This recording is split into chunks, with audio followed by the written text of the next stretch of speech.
कहनी कि जहाँ सुमति तहाँ संपत्ति नाना नाना आ जहाँ कुमति तहाँ विपत निधाना निधाना लिख लेना यही अंतर है तोरा हमरा में। अच्छा जब उठा था देखो हतन कि हम शंकर बाबू बूढ़ा गए। अच्छा कौना एंगल से लागत है कि हम बूढ़ा गए नहीं हम बताई तो आ जाइए एक बार तो ननियाल एक बार तो अपना नानी यहाँ लेके चलो। हां जी कितना पानी में बजत था। अच्छा ये बात हम काहे कहनी देखिए बाप बेटा वाला दुगोला हो मंच हो ये बात कोनो हो ना बड़ा सुंदर इनका पिताजी कलाकार बड़ा ही सुंदर मानी हमारे भाई चंदेश्वर जी व्यास जी बनी बहुत बाली हमने के वहाँ दुगोला हमने के दोनों भाई बहनी हाँ आशीर्वाद बाकी बबुआ हमारे यह तरह झंडा फहरावत लेकिन जब जब तू कहेला कि शंकर बाबू बुढ़ा गए तो 5 साल उम्र और उठ जाए तो ऐसे कहनी है कि ननिहाल लेके चलो अब तोरा के कैसे हम बताएं कि हम बुढ़ाल बने कि जवान बने। दोसर जी लड़का बतौले कि ब्यास लोग मर जाला तो कजिया में हम गावे जाइले। ये आपको समझना चाहिए कि जन्म अगर उत्सव है तो मृत्यु महा उत्सव है। मृत्यु से बढ़ के कोई बड़ा यज्ञ नहीं है ना। उस यज्ञ का अगर प्रसाद मिल जाता है तो बहुत बड़ा भाग होता है। उस मृत्यु में गाने का सौभाग्य मिल जाता है टुनटुन जी तो समझ लिए कि आपका भाग उदय हो गया। तब एक पीछे जानम तब ना वो का कहनी हाँ एक माई के चरण छू के गोर लागे इनकर माई दुकान कैसन खोलने बानी ए जगह रहुआ गलती बोल देनी। बाबू के माई माई है चाचा के माई माई है तोहर माई माई है हमर माई माई हो अरे नाना जी के माई माई है माई के स्थान हो। अच्छा मान के चली कि माई के ऊपर दुकान के बारे में कहनी है और वो के जन्म भेल हो थरिया पिटाइल हो ना अरे वो के माई सोचले कि जाए हमरा बेटा भइल हो वो का जानत रहे कि बेटा सियान हो के गुमटी हिलाई। जय महाराज बल हम गावतनी तो हिलावतनी शंकर बाबू के हिलावे के अंदर दूसरा ना शंकर सिंह अलवेला अलवेला तो हमार नामे ना रखल हो हमार माता पिता के नाम रखल हो शिव शंकर सिंह। अब अलवेला ये विद्वान लोग के रख दिल हमरो मालूम ना है कि अलवेला के टाइटल के लगा दिले हमारा नाम है शिव शंकर इतने जान लो तू। अब गुमटी हिलावे वाला काम जो ना हम जिंदगी में ना कोई नहीं है तोहर बाबू जी काम ना कोई नहीं हो। अब तू कैसे कुपत्तर बेटा गुमटी हिलावे लगा। भाई हमर चंदेश्वर जी बहुत सुंदर कलाकार तब रहल की जमावे के अपन अपन हिसाब किताब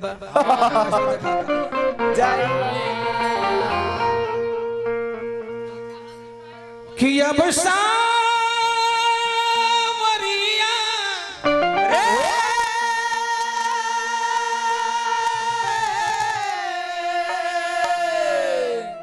निधाना ना हो निदाना हो। काजित बाबू जी जी यह सब न पढ़ल जरूरी बा। अब चार को बात दूसरा से सीख के अब बड़ा हमरा केस पर ध्यान देत बारो तो तोर बियाह हुआ कराइए देनी तब हमरा केस पर कहे ध्यान दे। अरे तार बियाह करा देनी हम समझी हो गई नहीं अब हमार केस पर ध्यान दी है तो तोर सास ध्यान दी है। तू कहे हमरा फेरा में पड़ तारा जरूरी बा। प्रेम से बोल दी राजा रामचंद्र भगवान की जय। खूब प्रेम से बोल दाए भैया लो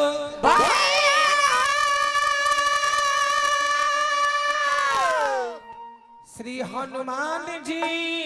महाराज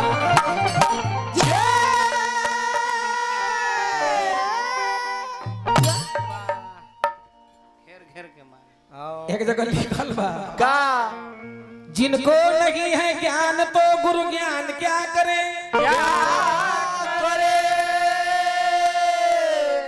जिनको नहीं है ज्ञान तो गुरु ज्ञान क्या करे और निज रूप को जाना नहीं तो वेद पुराण क्या करे। आदमी में अगर टुनटुन जी आदमी की तरह आदमियत ना है तो सीमा क्या करे अच्छा नाचने के लिए जब दू गो आइए गया है एहो में नाचे वाला ओहो में सुंदर नाचे वाला तो ब्यास जाकर पीछे से हेंगा है इतना दब लागेला बुझाला कि बिजली रानी के पार्टी में से कोनो आई जाई यहीं पर एगो भक्त कहले तनी खड़ा हो जाए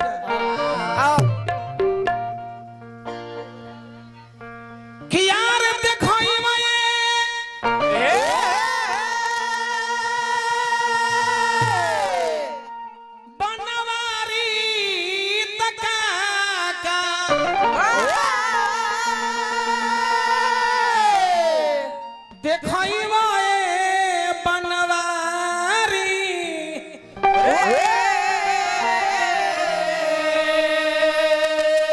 से भैया हमारे साइड हो जाएंगे चाचा जी साइड हो जाएंगे आवे दी तनी आवाज कि अखिया आरे बरसातनी त हमारी तका का देखइबे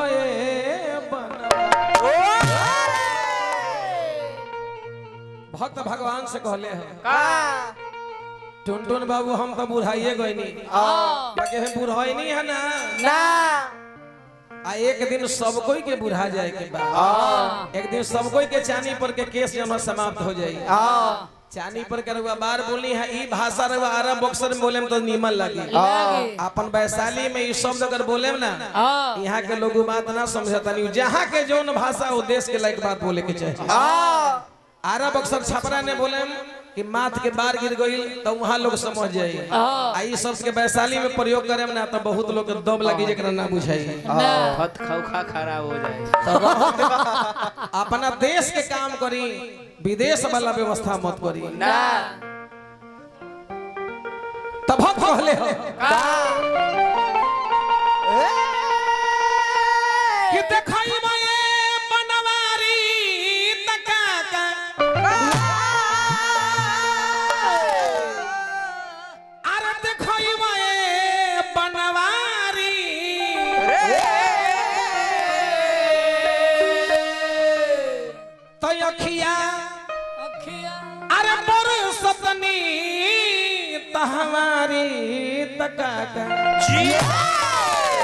ईमान के नंबर 1 एक पीस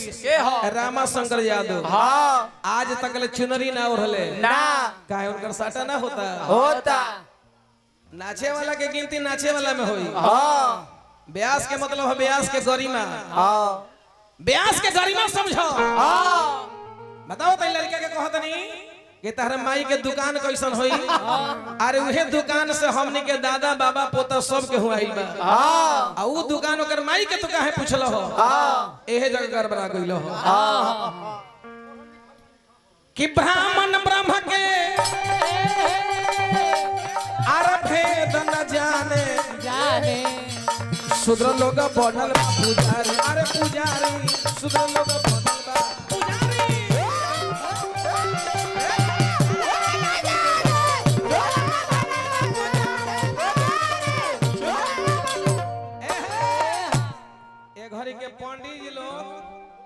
घड़ी के पंडित जी लोग पढ़ाई लिखाई करके नौकरी के फेरे में रहेले 4 गो वेद कहेला मास्टर साहब का हम तो बॉस के रोकना है कि छतरी पैस सवे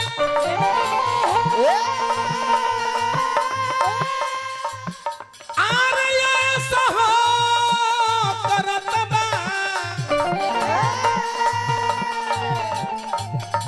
छतरी पैस सवे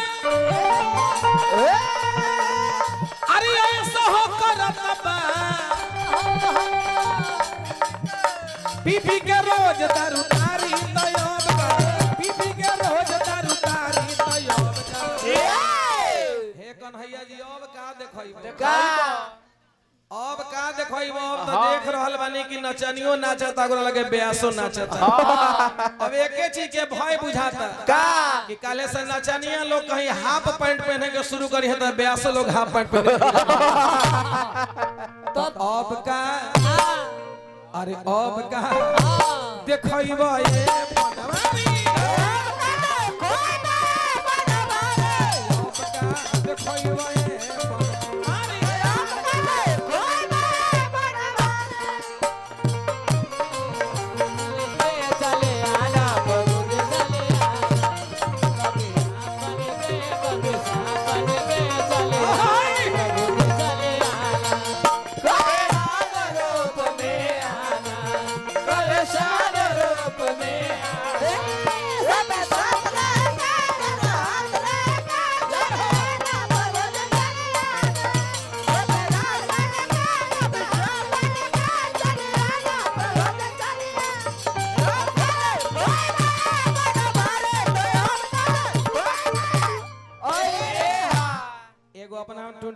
पर ना कहता है अभी यूट्यूब खोले ना हाँ जहिया से मोबाइल में यूट्यूब के जमाना आई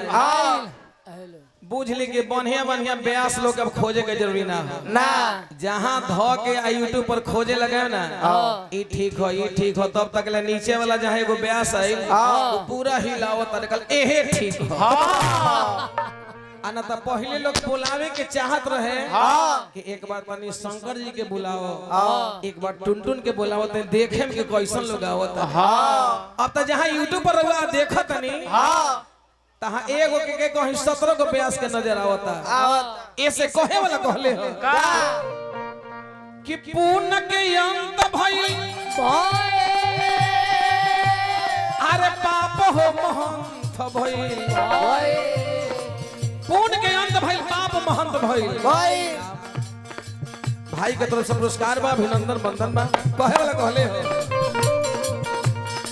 पूर्ण के अंत भइल पाप महंत भइल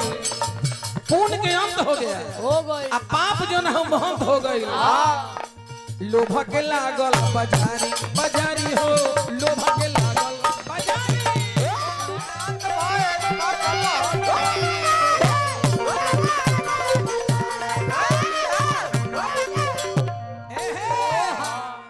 मार साहब थाहे नहीं खिलागत स्कूटी पर चढ़ के नीचे जींस ऊपर टी शर्ट ऊपर से हेमलेट लगा के आ जखन धो के स्टार्ट करके स्कूटी चलत थाहे नहीं खिलागा कि जेंट्स जाता कि लेडीज जाता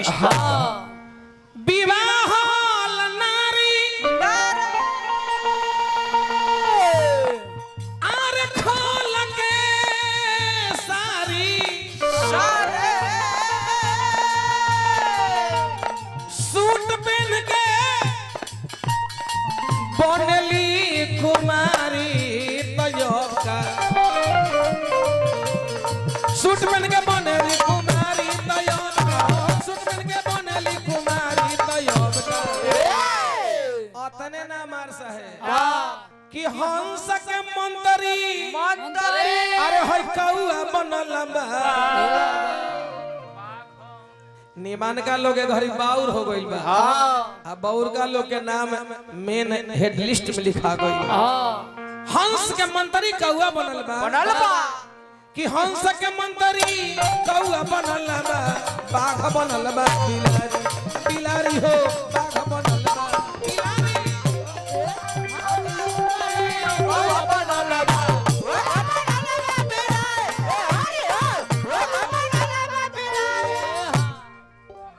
गाय के बच्चा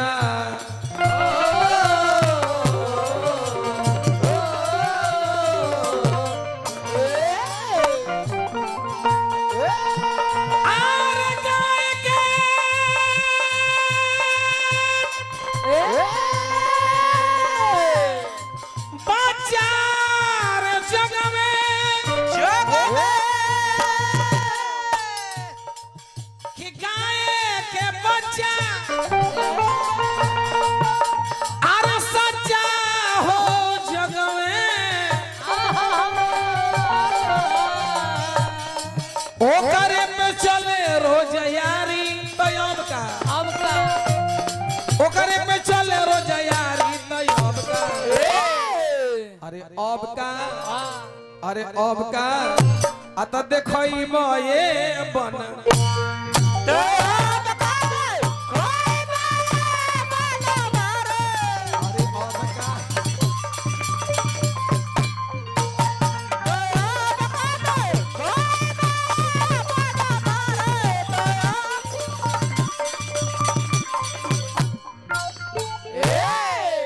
एक बार तनी देवी मैया के दरबार में सब लोग दोनों हाथ उठा ली उधर से ये अपन हिंदू के ग्रंथ जौना हम मानस अब प्रत्येक हिंदू के परिवार में अमीर गरीब से मतलब ना हो यदि हम हिंदू हैं तो हिंदू के घर में रामचरितमानस होना जरूरी है तनिषा नाम अच्छा चलिए हमारे भाई की तरफ से बहुत बहुत रुपया पुरस्कार बा अभिनंदन बा वंदन बा जय जय हो 4 प्रकार से मानस बताओ ताकि भगवान राम जी के विवाह भइल हो 4 प्रकार से जौना की पहला हो फुलवारी के प्रसंग जहाँ भगवान राम और सीता मैया के दर्शन भइल हो। बबुआ राजा जनक जी के प्रण करे के कारण सुनी काहे प्रण कइनी सीता मैया 6 वर्ष के अवस्था में 6 साल की अवस्था में एक दिन अपना माई की आदेश लेके अब भगवान शिव के धनुष यहाँ रखल रहे वो धनुष के लगे जाके माता जानकी जी अपना बाएं हाथ से धनुष के उठा ले बाएं हाथ से और नीचे के स्थान दाहिना हाथ से लगली पवित्र करे। काशी से जब राजा जनक जी गंगा स्नान करके अइले हो आ जब जगह में उनका के कुछ पहले के भांति परिवर्तन बुझाइल तो सुनैना से पूछ देनी उही समय सुनैना जी बतौली हा कि हे स्वामीनाथ आज अपन जानकी बेटी के भेजले रही कौनो प्रकार के अगर पूजा में कमी भइल होई तो अपन सीता बेटी के रघुआ माफ कर दे। अब यह जगह ब्यासी बड़ा सुंदर एगो बात बा अगर सीता जी धनुष उठा ले रहनी तब बाबूजी के प्रण करे के चाहत रहे कि कोई वीर धनुष उठा ली है तो शादी होई लड़का से लड़की कम से कम दुगुना ज्यादा होई के चाहिए। तब प्रण का कहनी कि जौन राजा जौन वीर ये धनुष के दोनों हाथ से उठा के प्रत्यंजा चढ़ा के एक के तोड़ दी है ओहे बेटी सीता से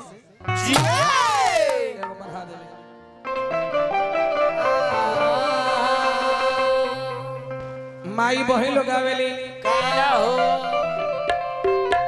कि राजा जनक जी अरे कठिन प्रण ठन धनु हाथी हलन रखवाई है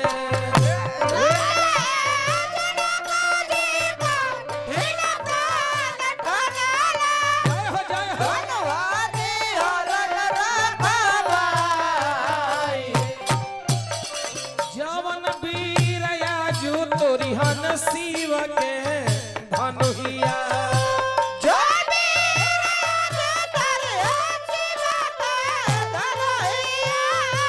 ओहे करिहन सिया से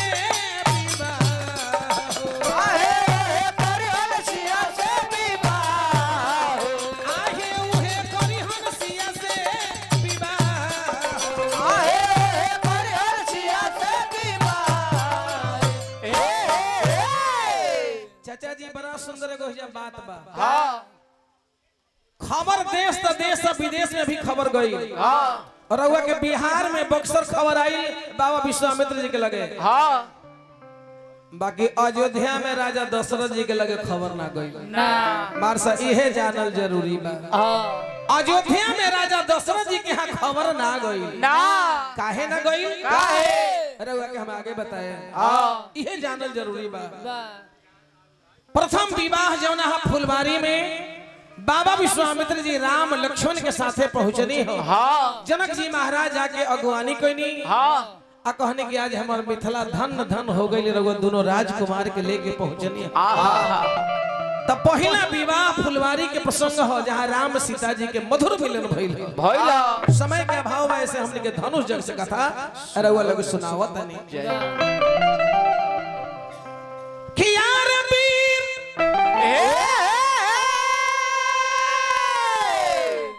भीड़ लागल भारी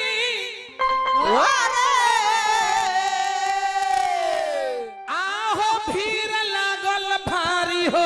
राजा के दुआरी जैसे रउआ लोग उपस्थित बानी हुए अरे राजा के दुआरी अरे तब भीड़ लागल भारी हो राजा के दुआरी भीड़ लागल भारी हो राजा के दुआरी देश रे विदेश के अरे नरेश लोग आइले तो देश रे विदेश के नरेश लोग आइले देश रे विदेश के नरेश लोग आइले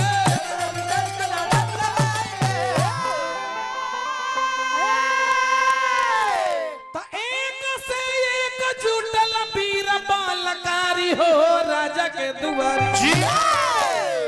अरे राजा के दुआरी अरे तो फिर लगल भारी हो जा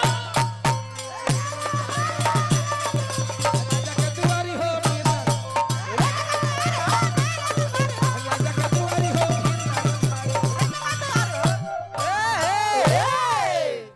राजा जनक जी के दूत जाके घोषणा सुना दिले कल के हे देश देश के राजा लोग लंकापति रावण मानसुर ऐसन योद्धा एक से एक राजा लोग के आगमन बा घोषणा यह बा कि आज के योना यज्ञ में जे लोग आयल बनी कान खोल के सुनी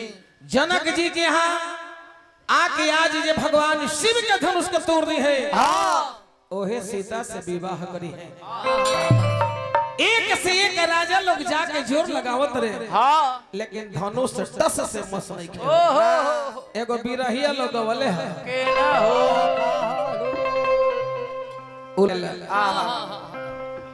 कि खीर खाई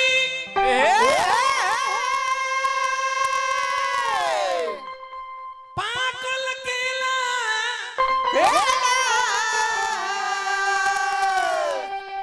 अरे तकेरे खाइया अरे केरे खाई को खरी के खाई टुनटुन जी अब वही जो आवाज लगा देव ना तब बढ़िया बढ़िया के गुमटी के ताला टूट जाए अपन मुंह बनाई थोड़े करे के बा ना लेकिन जे रउआ लोग के आशीर्वाद बा है बात बताओ तनी आई अब का कहे के बा वास्तव में गावत गावत 30-35 साल तो होइए गई और तो कोनो ऐसा लोग बचले नहीं है जिनका जोरे गाना बजाना नहीं है भइल है अब रह गइल के बाल बच्चा सामने जब गावत रहे तो कुछो कह देता 48 में कादो नहीं ओराए वाला बानी अब का दो हमर काम फाइनल बा हम दुनिया से जाए अरे वह मुंह में घी शक्कर परो के हम जल्दी दुनिया से चल जाए अब भगवान से मनाम के रहुआ दुनिया में रहे बाकी नाली के कीड़ा बन के मत रहे मत बन के जय महाराज आता ई तो वही आदमी कही जे अजर अमर हो गइल बा अरे आज हमहू जाए कल तूहू जइबो आई नचनिया लोग ना जाई हम तो भगवान से मनावत तनी कि पहले ब्याह से लोग चल जाओ तब ओकरा बाद हमर साउंड वाला भाई आई है तई साउंड सजई है तब दोनों दल के नलबहिया लोग आवो त नाल बजई है तब दोनों दल के बैंजू वाला आवे तब बैंजू बजई है तब झलरिया लोग आवो झाल बजई है आ लास्ट में रउआ लोग ए से ना आए तब कीर्तन के सुनी त रउआ लोग के आवे के होई नारी तो हक निभाएगी अंतिम मकान तक समाज के लोग जाएंगे अंतिम श्मशान तक बेटा तो हक निभाएगा अंतिम अग्नि दान तक इससे तो आगे भजन ही है साथी टुनटुन बाबू भजन के बिना तू अकेला रहेगा अरे मन ये 2 दिन का मेला रहेगा तो भगवान से मनाओ तो नहीं कहियो गबते गबते मार से प्राण छूट जाओ जे हमहू जानम कि हमर सेवा सोगरत हो गई कहे वाला कहले बबुआ रे बारी बारी से राजा लोग जाकर जोर लगाओ तरे लेकिन धनुष टस से मस ना होता तो ऐसे कहले हका कि यार कतन वीर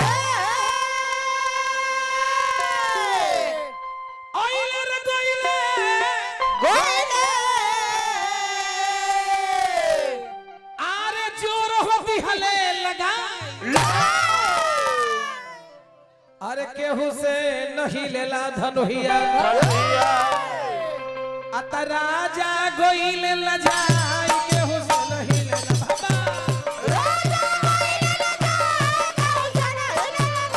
अरे राजा हो गोइल लजाई केहू से नहीं लेला धनुहिया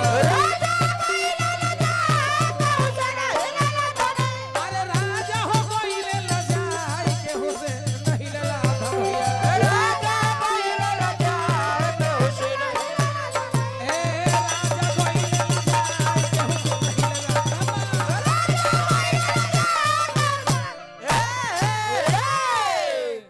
मानस में गोस्वामी बौली खतनी जय हो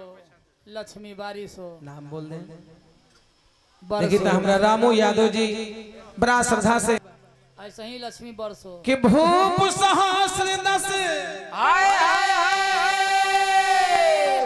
एक ही बारा अलग उठावन टरई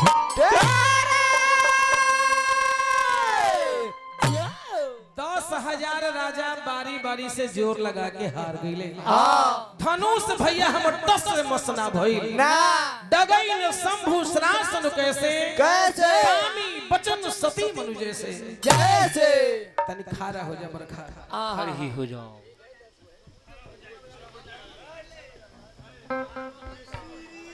फिर हमार माननीय श्री मुकेश यादव जी लंकापति रावण भी वापस चल गए। लिखल बा कि रावण बाण छुआ नहीं जापा हारे सकल भूप करी दापा। जब राजा जनक जी के बुझा गईल कि धरती वीर से बिहुन बा वीर से खाली हो तब राजा एगो बात बतौले कि तजहुआ निज निज गृह जाहू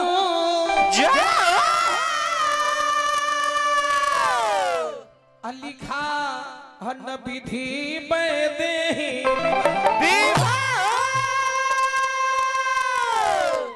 राजा लोग चले जाइए लेकिन जाते जाते सुनते जाइए कि कल से जान की बेटी अब जीवन भर कुमारी कैसे रहे।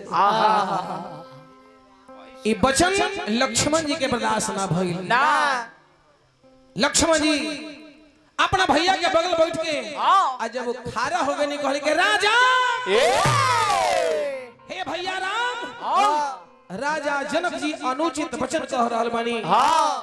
रवई कैसे कह देने कि धरती वीर से बिहुन बा एजा कवि दर्शौले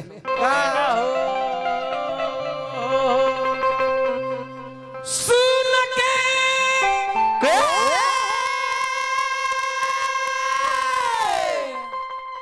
जनक के बोली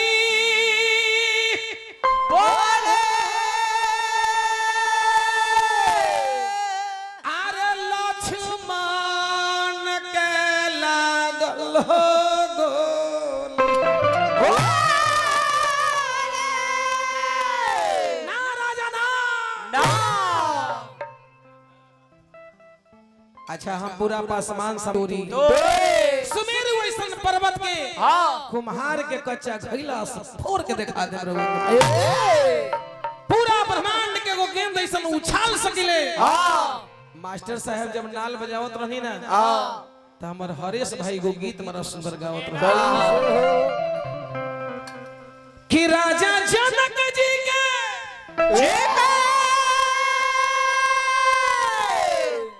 बातों को सुन के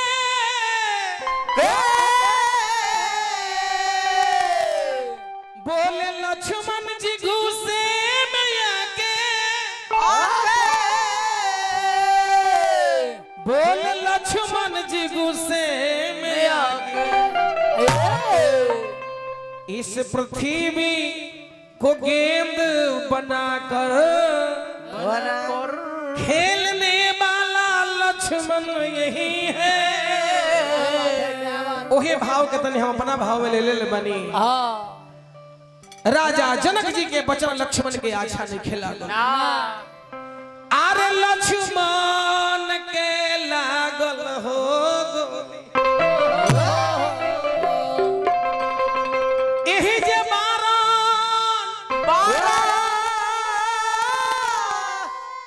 अरे भैया जी हमार राजा तेरा मालूम ना हो जहाँ अयोध्या के मणि भगवान राम जी बैठल बनी ई रहुआ कैसे कह देनी कि धरती वीर से बिहुन बा कि यही जे अरे भैया जी हमार अरे ता राजा जी होई का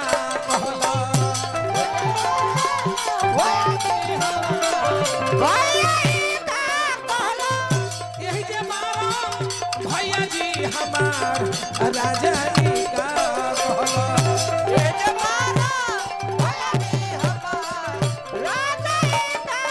सुन के जनक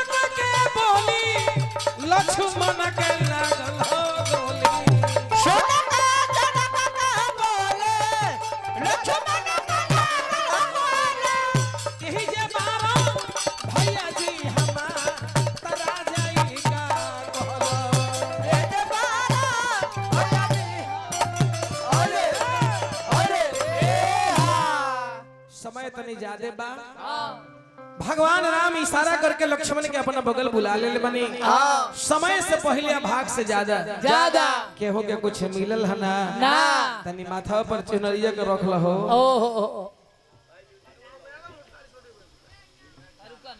अच्छा हम दिनेश बाबू आदरणीय मानिए हमारे भैया श्री दिनेश यादव जी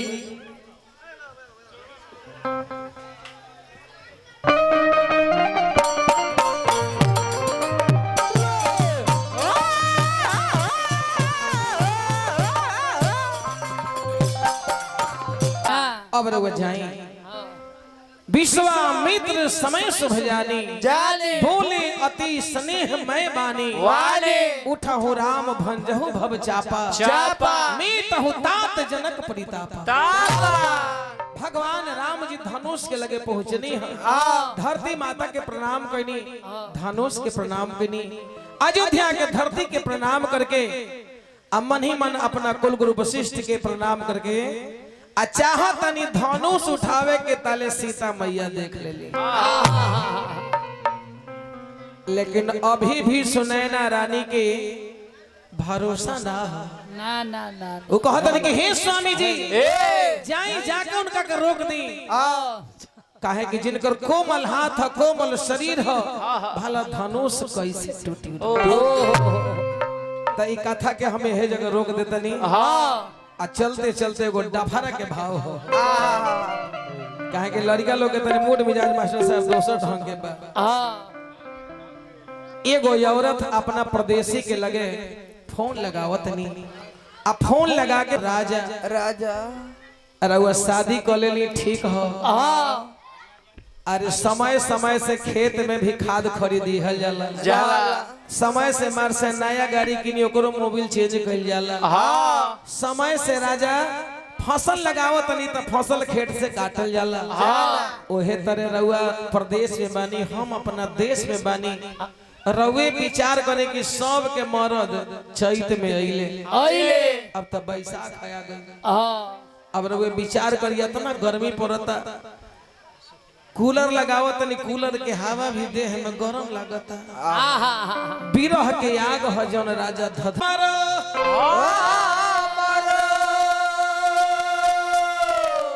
अरे भट्ठी ऐसन कोयला के सफा कट करेज हो गई रही। बारसा जब यह करावे के रहते अगुवाई ना करती रही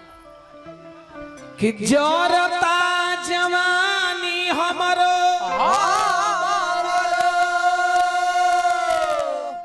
अरे भट्ठी ऐसन कोयला के सफा निर्दयी हो गई। आग लागो राज तहरा रुपया कमाइला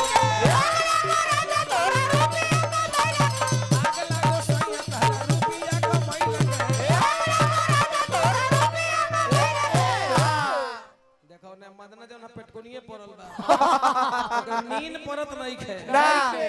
अब लगन खत्म होए वाला अब हम का करे एल की टुनटुन जी भी तो बोला ली है अनिलवा के भाई के। अब हमर दशा का होई बहु चिंता मत कर भिखारी चिंता मत क्या बात। उही औरतिया बेचारी परदेसी से कहत नहीं कि आग लगो राज तहरा रुपया कमाइला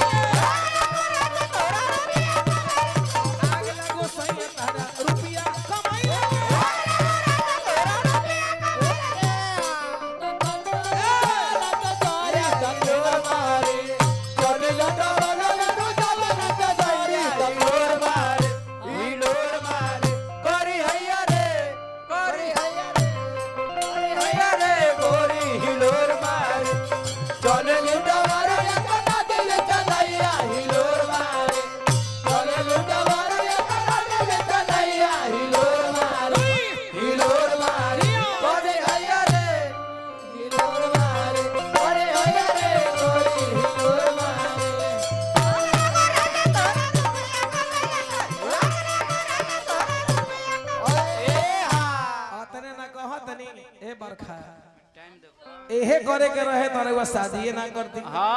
तो हबर शादी कैला लाबर जवाना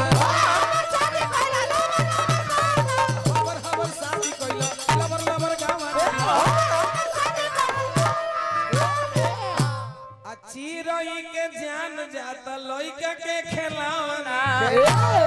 अरे चिरई के जान जाता लइका के खिलावना अरे चिरई के जान जाता लइका के खिलावना ए बरखा बस खाली एक चीज के जगावत नहीं आओ आओ कि इज्जत जगावतनी पैसा ले ली अरे सैया हाथ बाह धोई लागे तनी पीछाऊ ध्यान दी ओहे खाली इज्जत जगावतनी आई बरक भाई के तरफ से पुरस्कार बा अभिनंदन बंदन बा टुनटुन को हतन के देखो तो बुढ़ाई के आ तो बुढ़वा के मन ना हो अच्छा मान के चलो कि जवानी में कुर्ता हम पहन लिया फाट जाए तो कुर्ता दोसर पहनी अरे तो बूढ़ा हो तो बूढ़वा के मन ना हो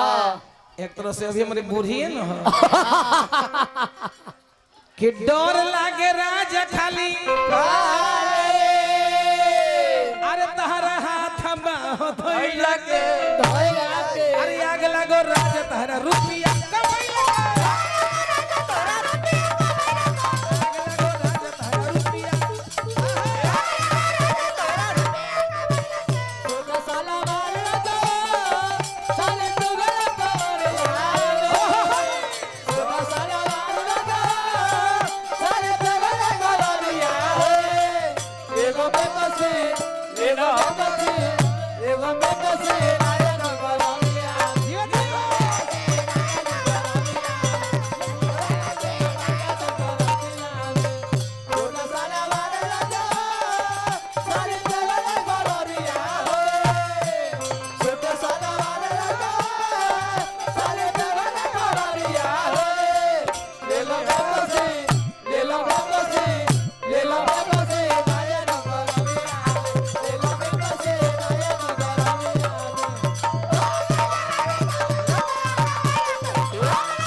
राजा इस सब से कहे वाला बात ना हो ना और तनी करीब आओ आओ करीब आओ अरे शॉट ना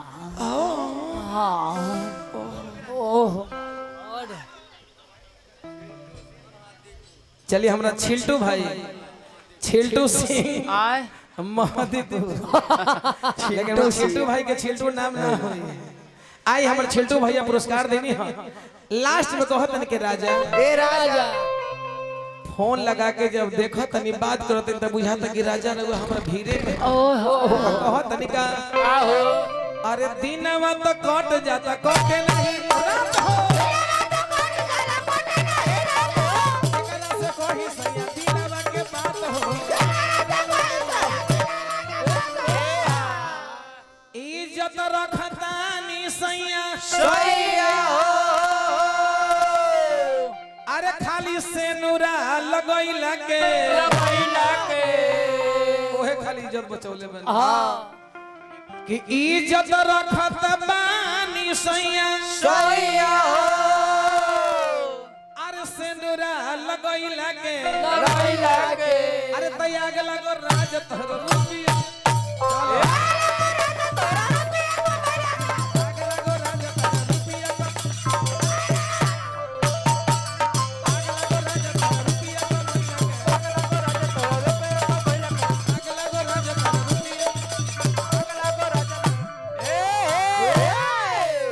सिया